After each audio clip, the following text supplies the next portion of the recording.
वंदे वंदे वंदे भारत माता की।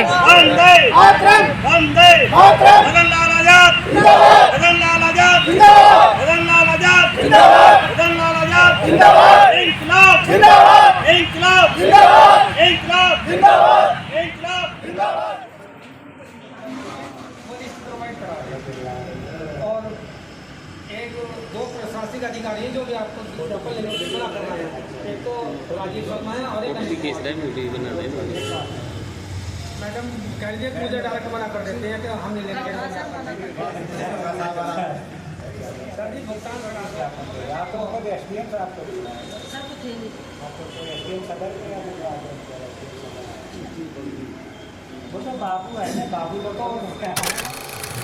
साथियों, जैसा कि आप सभी को मालूम है कि हमारा संकट ठगी जमाकर्ता परिवार लगातार 1 सितंबर 2024 से कंटिन्यू धरना स्थलों पर बैठे हुए हैं और ये कार्यक्रम हमारे पूरे देश में 22 राज्यों के जिला मुख्यालयों पर कंटिन्यू जारी है।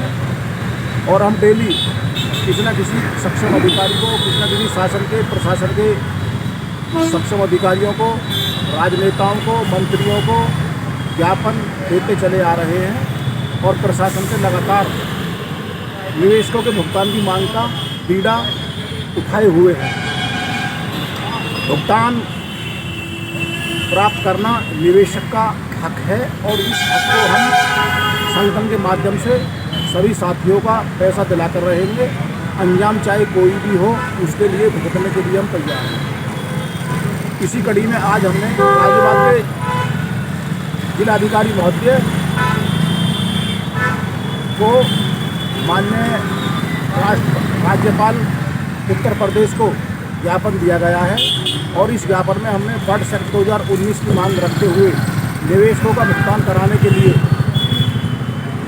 जो बड एक्ट के अंदर प्रावधान दिए गए हैं, उन्हीं प्रावधानों को हमने एक ज्ञापन पत्र बनाते हुए उन्हीं धाराओं का और एक्ट में दिए गए प्रावधानों का जिक्र किया है, जिसको माननीय राज्यपाल महोदय के द्वारा हम उत्तर प्रदेश शासन और मंडल आयुक्तों और जिलाधिकारियों को जगाने का प्रयास कर रहे हैं ताकि इस कानून के अंतर्गत सभी निवेशकों का पैसा वापस मिल सके।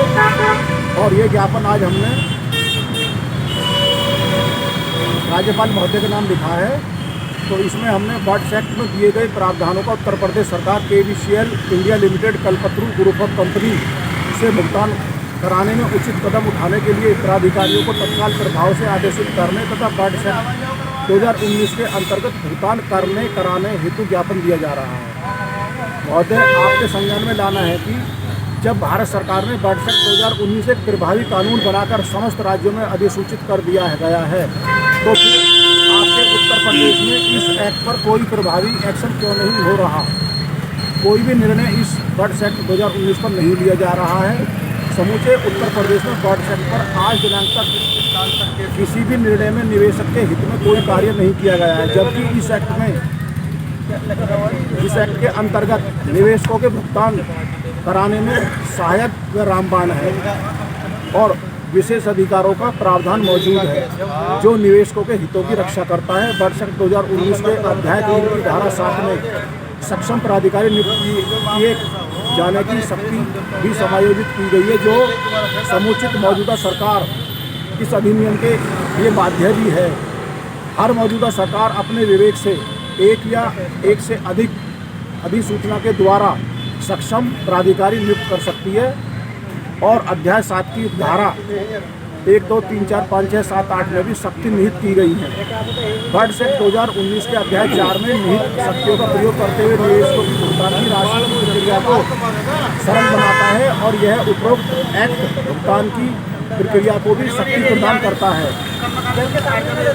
बड एक्ट 2019 के अध्याय 5 की धारा 12, 13, 14, 15, 16 में यह धारा भुगतान की शक्ति प्रदान करती है और अध्याय 5 की धारा 15 की उपधारा 4, 5, 6 भुगतान की गारंटी प्रदान करती है, जिसके अंतर्गत निवेशकों के हितों में काफ़ी प्रावधान रखे गए हैं। भुगतान को तय समय सीमा में करने का भी प्रावधान विद्यमान किया गया है।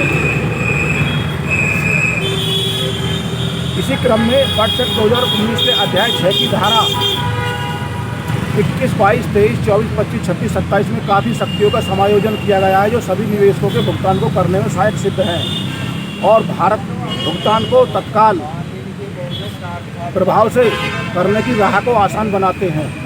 सीमित समय के अंदर निश्चित टाइम बाउंड है भुगतान की प्रक्रिया को सरल बनाते हैं। बजट 2019 के अध्याय 7 में भी इसी प्रकार काफ़ी शक्तियाँ प्रदान की गई हैं। अध्याय 7 की धारा 28, 29, 30, 31 में भी भुगतान की प्रक्रिया को सरल बनाता है और बजट 2019 में दिए गए नियम कानून में दिए गए प्रावधानों के अंतर्गत निवेशकों का भुगतान कराया जा सकता है जो विधि के अनुसार किया जा सकता है और सरकार को भुगतान करने की क्षमता भी है। बजट एक्ट 2019 के अध्याय 8 में भी राज्यों को शक्ति प्रदान की गई है। बजट एक्ट 2019 पर राज्य सरकार नियम बनाकर और सही दिशा में भुगतान की प्रक्रिया को और भी प्रभावी बनाने की शक्ति प्रदान करता है। जब बजट एक्ट 2019 में भी शक्तियाँ प्रदान की गई हैं, इस एक्ट पर फिर राज्य की सरकार कोई प्रभावी एक्शन क्यों नहीं कर पा रही है? इस एक्ट पर सरकार निवेशकों के हितों की रक्षा क्यों नहीं कर पा रही है? तब जब संगठन के राष्ट्रीय महासचिव दर्शन कुमार जी की तरफ से सरकार को काफ़ी बार ज्ञापन पत्र, प्रार्थना पत्र दिए गए हैं, लेकिन उत्तर प्रदेश सरकार हर बार उपेक्षा ही करती चली आ रही है जो निवेशकों के भुगतान को अवरुद्ध प्रभावित करती चली आ रही है, जो विधि के विरुद्ध है, संसद की अवमानना है और अपने ही सरकार के द्वारा बनाए गए कानून का उल्लंघन भी है। उत्तर प्रदेश सरकार निवेशकों के भुगतान की प्रक्रिया में सकारात्मक रवैया अपनाते हुए राज्य के निवेशकों के हितों की रक्षा करे ताकि राज्य के निवेशकों का भुगतान जल्द से जल्द प्राप्त हो सके और राज्य की जनता खुशहाल जीवन यापन कर सके। और बजट एक्ट 2019 की अनुपालना उत्तर प्रदेश में जनपद गाजियाबाद में तत्काल प्रभाव से लागू कराए जाने की अधिसूचना जारी करें ताकि वर्षों से अटके रहे निवेशकों के भुगतान को जल्द से जल्द प्राप्त किया जा सके।